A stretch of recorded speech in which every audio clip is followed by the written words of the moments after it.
In 2013, the National Maritime Museum acquired two paintings by George Stubbs of a kangaroo and a dingo.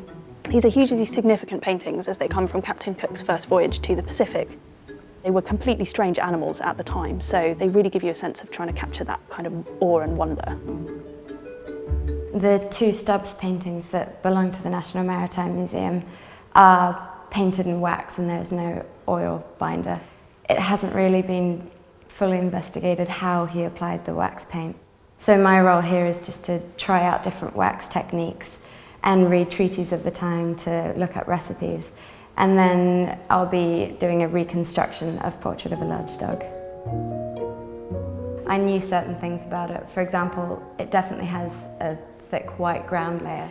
And that is essentially applying a layer of beeswax and then applying a mixture of chalk and pigment bound in water and brushing that over the wax, and then heating the surface of that once it's dry so that the wax infuses and binds the chalk and pigment.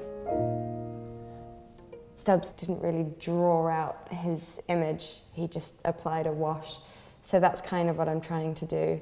So this grid here is just with thread that's attached onto the side, so I'll be able to remove that once I've put in the majority of the image. So I've just moved the panel off the easel, basically to infuse this underlayer using the hot air gun. I'll only be heating the areas that I've painted on, which will just mean that I can add on another layer without pulling up this layer. What I've found is that it's quite difficult to get the right colour because the colour changes so much when you heat it. But at the same time, it's quite nice because this technique facilitates you rectifying what you've done. So if something goes wrong in one layer, you can kind of make it better in the next layer. I was surprised by how workable painting in wax using the method that I did for the reconstruction was.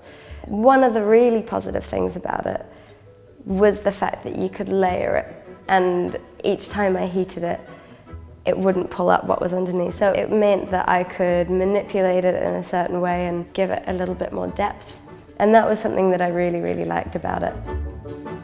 I've been really excited to see Anna working on the reconstruction and really see the dingo appearing. It's much harder with a finished painting to imagine the process of creating it from scratch. So seeing Anna's reconstruction, you can really kind of stand in Stubbs' shoes and get a sense of how he worked on the painting.